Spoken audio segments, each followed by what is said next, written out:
Hey guys, and welcome to Mezake's church service. I'm your host Megan, and these are my co-hosts Xavier and Kiana.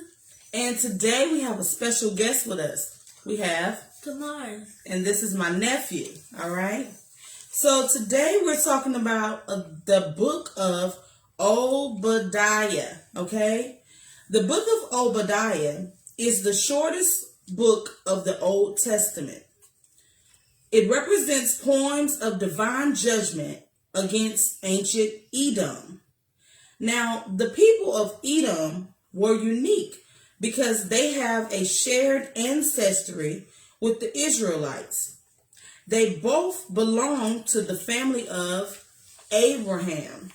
So, Xavier, tell us a little bit about that. So they traced some genes of one family that leads eventually to a man named Abraham.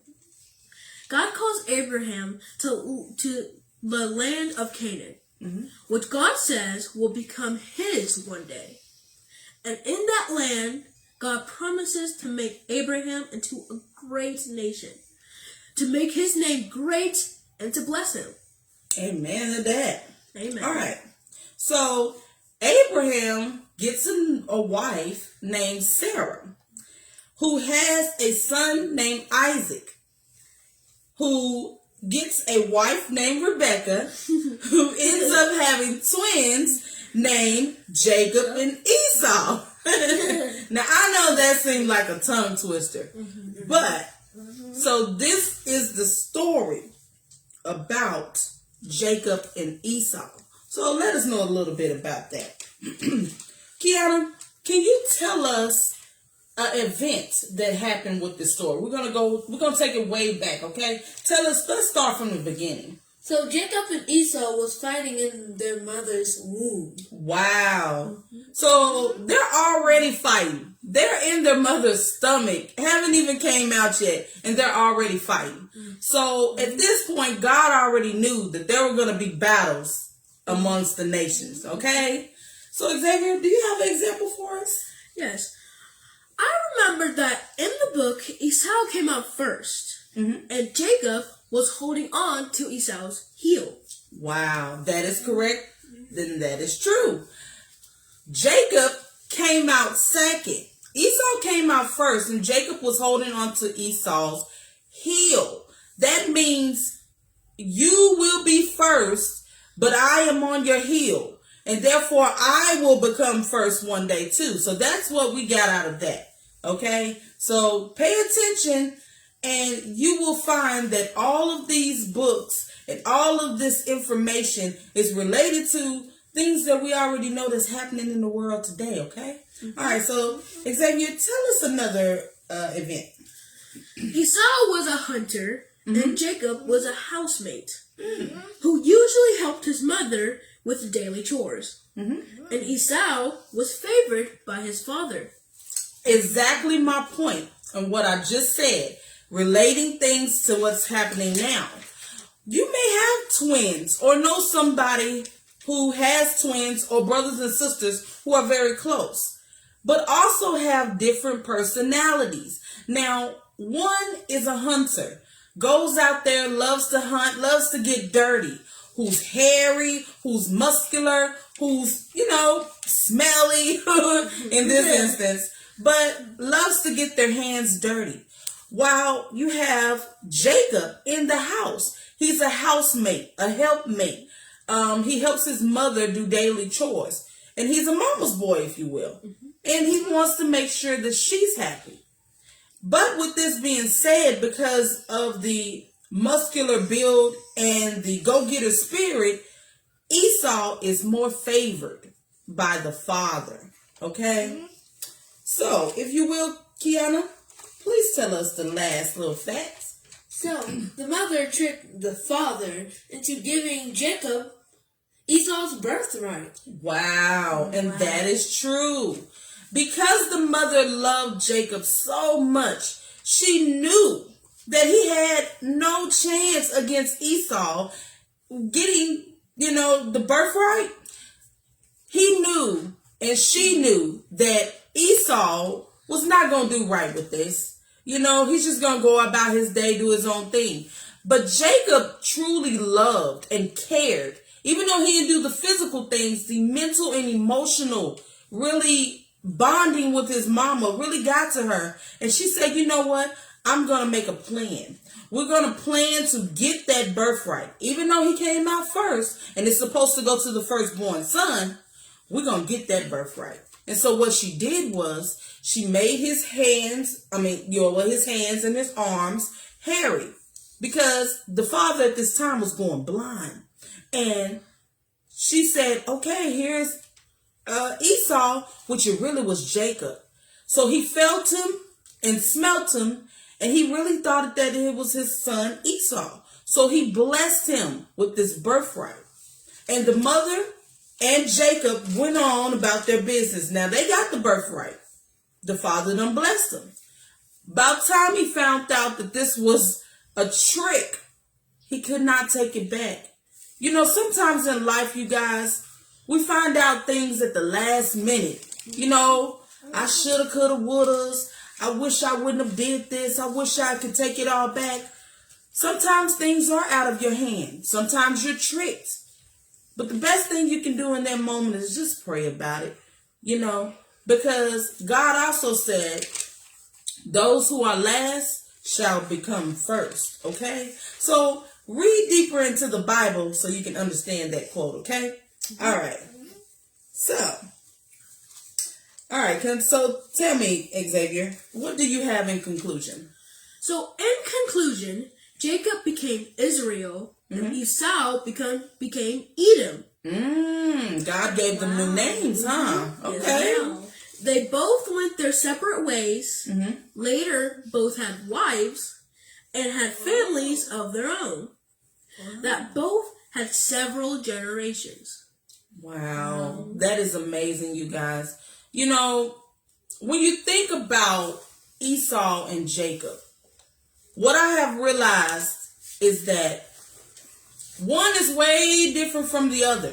Not just in stature, meaning fit and mighty, but also in spirituality, and the thought process and caring. Okay, these are two different people, which will soon become two different nations. All right. So, Kiana, what happened next? Israel and Edom had enormous tensions throughout the centuries, but they still shared that family bond. Okay, so stop right there. So, Israel and Edom is two different places, okay? Israel and Edom. But they still shared one same family bond, okay? And I wanted to tell you about that, all right? So, Xavier, let me see. So the people of Edom, they eventually took advantage, okay? They took advantage of other people. And we'll discuss that after a while. So, okay. So, Kiana, go ahead and finish. The Israelites are dark in color, while the Edoms are very light in color. Okay. And it's that bond that was betrayed and shattered in the tragic event of Jerusalem's fall to Babylon. So when Israel was invaded and conquered by Babylon, okay.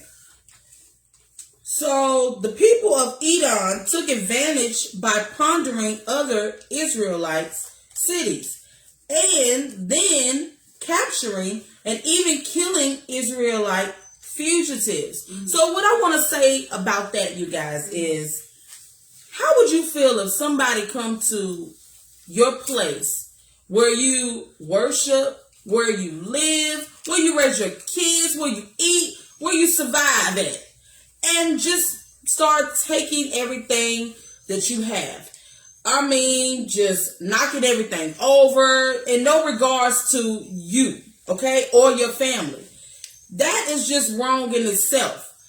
But not only is one army, if you will, doing this, somebody else decides to watch, okay, and not even care about if you're hurt or what your well-being, but also decides to join in. Like, how has humanity evolved over the years? When back in the day they was doing these things, and now they're still doing these things. You know, instead of helping each other, we're out here still kicking each other while they're down. You know, that's the saying now. Bullying, basically. So it's just a mess. And we need to figure out a way to help one another, to uplift, you know. While we're stomping on people, we need to find a way to uplift, okay? So if you will, Kamari, please tell me what you got. The day of the Lord. Okay, the day of the Lord is near against all nations. Mm-hmm. And OBadiah said that all prideful nations that act like Edom will face God's justice. In the same way, they will fall from their prideful heights and come to ruin. Wow. See, now God is mad. God is mad with them doing these things. He said, how are you going to kick somebody when they're down? How are you going to just let them get hurt like this? What if that was you? And so he said, I'm going to punish these people who sit by and just allow this to go on. But then something else happens. Okay? And what did he say after that? That means all people who think they are better than others will be punished and have their wealth taken away. Have their wealth taken away. And what is that word? Do you know what that word is? I'm going to tell you what that word is. That's people who think they are superior. Okay? Yes, people who think that they're superior. And it was that pride that led the Ottomanites, however you say their name, just stand by while Babylon came and destroyed Jerusalem. They even participated in the destruction, like I said before. Okay? And that alone was just, I can't believe people do that. People do that now. When they go by and they see, let's say, homeless people on the ground, you know, they just walk straight by. They don't care if they give them any money or anything. A lot of times, you know, they say, well, hey, how did they get themselves in this situation? I ain't helping them. We all done been there, and be honest, you know, we all done passed a few. But sometimes it'll be helpful if we try to at least help people. You never know, because you might be in that same situation. Just like these, the people of Jerusalem. They didn't know what was coming. But these people could have helped them. They was right there and could have helped them. That's just sad, you know. That's right. And it said, as they have done to Israel, so it will be done to you. That's what God said. I can't believe or even fathom to think God getting that mad at you to where he beats you down like that. He breaks you all the way down where you can't even get back up. Only with his help can you stand. And my God. Okay, so, but in verse 15, God has a specific message. And say it again, Kamari. What's that message? The message. What's the message? Oh, you already said that. I'm sorry about that. I'm sorry. But I just can't fathom to think that God is like so mad at everybody now. Not just the one nation that decided to fight this defenseless one, but he's mad at everybody. You know, the ones that stand by and don't do nothing and watch. The ones that's doing this. The ones who just let it be done. He's mad at everybody and said he's going to take vengeance basically on everybody. Okay? And we all need to get ourselves right. Okay? Is there anything else you want to say, Xavier? I do want to say, now usually we don't commit to karma. Commit to karma? Mm-hmm. You mean we don't deal with karma? We try not to, think about that at all or whatever. But if you get God mad to a point where he actually does, how can I explain this? Like he's actually mad enough to punish everybody. To punish everybody. And it's just...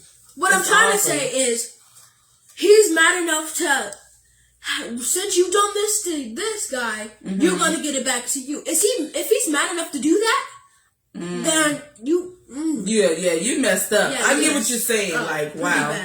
Like, God is so mad that he's going to punish, like, all the nations that done that. Like all of them. It's kind of like an eye for eye. Yes, that is true. That is true.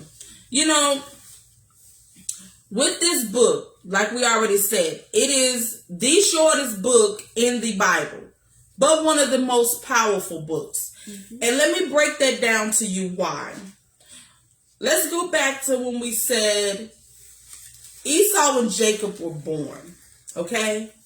And Kiana mentioned that Esau was hairy and he was very light in color. Jacob his skin was smooth and he was very dark in color. Now, just for those who want me to really break it down, and I'm going to be point blank with it.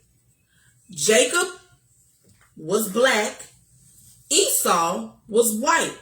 You have seen out there these days where there are kids born to parents that are black and white. And you thought, wow, this is just so unique. Wow, we never seen this before. A white and black child in the same womb. Yes, you have. Because this started a long time ago. Okay? And so, this is the lineage of Abraham. Okay? Isaac and Jacob. So, going on, they were already fighting in the womb. Okay? They were already fighting in the womb. Meaning, this was going to be a fight that's going to go on. Go on forever. You understand? While they're being created and after they're out of the womb, it's still going on. You get what I'm saying? So this is a forever argument or feud, if you will. Then it states that Esau was favored because of the strength, because of the way that he carried himself as far as wanting to go hunt, wanting to be bold and prideful and show himself off, where Jacob wanted to just be sensitive, to be standoffish, to care for his family, basically. His mother, but anybody who would have, been his family in that time, care for his family. It is a difference, people. I'm finna break it down and I'm being serious. It is a difference between those who are aggressive and those who are timid. Okay? We need to know the difference between that. Because pride will get you nowhere. It really don't matter at this point, the color of your skin or whatever. Pride, it ain't gonna get you far. Because it's gonna wear you down. But that's how it was back in the day. I mean, it was black and white, to be honest. It was minority and white, okay? But anyway, to make a long story short, we had to steal the birthright because we was never given anything. Y'all ready for me to break it down? We never were given anything. We was always overlooked. Okay? Always overlooked. Oh, here, I can do everything for you. Want me to rub your feet? Want me to rub your back? I can make your bed good. I can do all these things. It's okay. No. Come here. Hey, good job, my boy. You went out there, you shot that fox, didn't you? All right. Good job. But you always overlook the people that was there from the beginning, willing to do anything for you. And this has been since day one. And what we need to do is learn how to love each other, because the most important factor of this whole conversation that we're having right now is that we're family. Did you hear what she said earlier? Esau and Jacob were twins. They were born in the same womb. They came out the same womb. So they're brothers. So look, whites, blacks, boom, we are family. But yet we can't get along. Didn't they tell you that long time ago? Family fight the most. You fight with your family more than your enemies. But then again, some of y'all be like, well, we might be blood, but that ain't my family. That's how we are. That's how the nations are. What is it? The Israelites and the Edomites, that's how you say that. Israelites and Edomites, they just like, But they're blood family, the lineage, y'all, man. Read up on it. The book of, what we in? Obadiah. Obadiah, the book of Obadiah, short book. Read up on it. In conclusion, God created us all equal, y'all. No matter what we think about one another, nobody is greater than anyone else. And because we sometimes think this way, God even said back in the day, I am going to, what did he say? He going to punish all the nations? Yes, ma'am. Say that again. Punish all the nations. He's going to punish all the nations, y'all. Because one person did something, and then say another person did. He said he don't care how many did it. All of y'all gonna get punished. So we all need to come together as a family, because we already family. You know, it's just ridiculous how we act towards each other. It is. And this is what we decide to teach our kids. You know, they're going to grow up thinking that this is normal. What's normal about this, you guys? What's normal with H-ing one another? I do not use that H-A-T-E word. I don't say it. But what's normal about that? Nothing. I teach my kids it's not even in the vocabulary of mine, and it shouldn't be in yours. Isn't that right? Yes, ma'am. And also, it says in the Bible to not H. Well, you know. Exactly. And I have that outlined. I would also like to say that when these grown-ups are out there doing drugs or doing adultery and stuff like that, in the Bible, in the book of Job, they was talking back and forth, and God said that all children are born into sin. Yes. If y'all adults would just come together, stop doing all them bad things, we kids could have a better future where we can be the new Jerusalem. Yes, thank you, Lord. Wrap that up. Let me say this before y'all. I know y'all want to say a lot, and I love this enthusiasm, y'all, about God. I promise I do. But let me piggyback off of that. You said, and let me break it down. You said if the adults would just get together and do the right thing, then it'd be better for the kids, basically. Y'all hear that, right? Coming from a kid. And he also said that we were born into sin. Let me break that down. Esau and Jacob. In the womb, wasn't even born yet, fighting. Boom. And they come out fighting. Boom. Jacob is holding on to Esau's heel when he come out. They fighting so much. Okay? We were born into sin. Do you get it? Yes, ma'am. Wow, my God. What you want to say? Who was getting good up in here, y'all?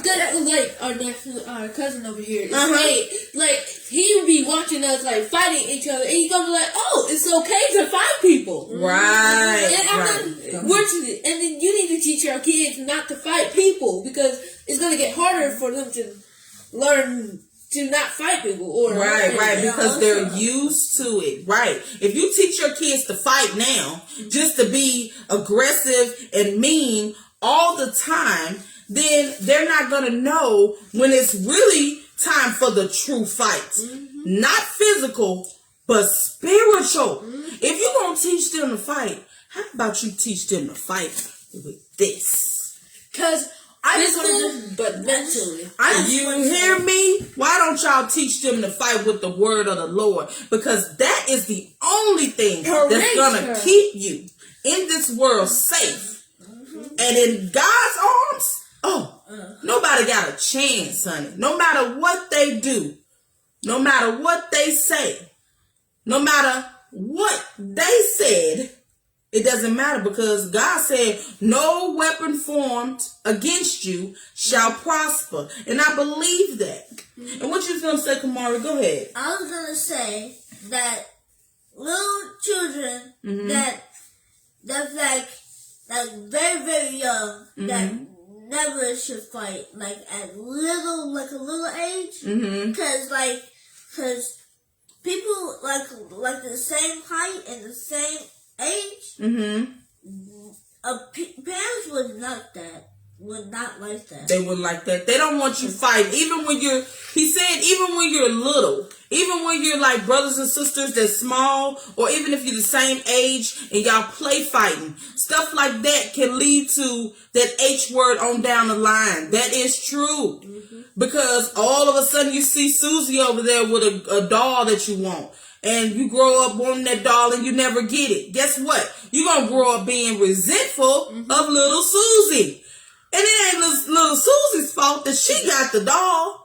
You mad at some other things, but you take it out on the wrong people. And that is absolutely right, nephew. A lot of people take it out on the wrong people. That is because they're not right with their self. And the ones that they really want to take it out on, oh no, they feel like, oh, if I say something, I won't get nothing. Right. So let me take it out on the people who don't even have nothing. It doesn't matter now. Nobody really care about them. And also, God said not to take don't have revenge on people. Like, he don't want he's basically saying it's gonna be an eye for an eye or a tooth for a tooth. My God, that is literally called envy. Envy. And that is one of the 7 deadly sins. Yes, that is true. That is true. You guys, it's so much more we can discuss on here. You see how intense we get about talking about God's word and being there, to teach young kids to come on here and to also offer up, our knowledge to you guys. And so I just humbly appreciate every time you guys get on here and listen to us.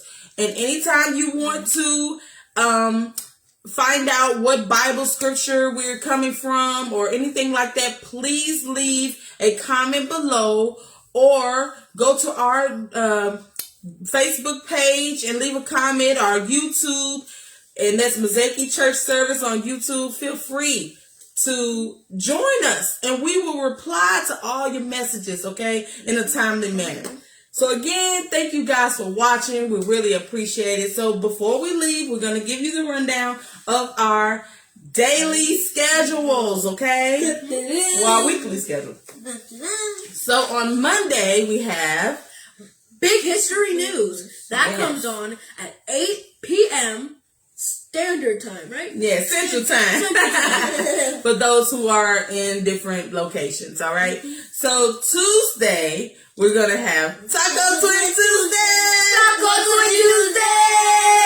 All right, where my twins here, sometimes whenever Kamari is over, they're going to go in the kitchen and make a Mexican dish, okay? All right, so Wednesday we have Mezake art.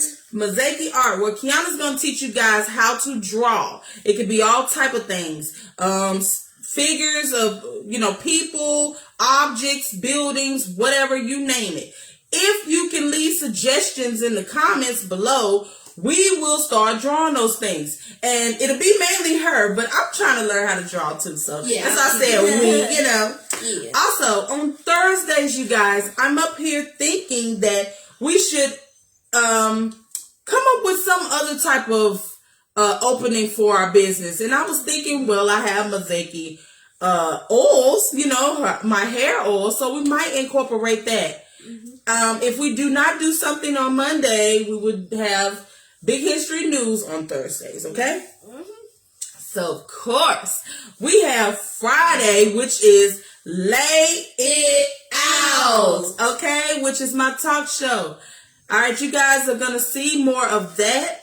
And I'm going to start having podcasts and stuff, so you'll see more of that on my Facebook feed and my YouTube. So stay tuned for that. I'm going to be coming to a city near you. I'm going to be interviewing people, and we're going to be live, you guys, and I'm going to put you on YouTube and my Roku network, okay?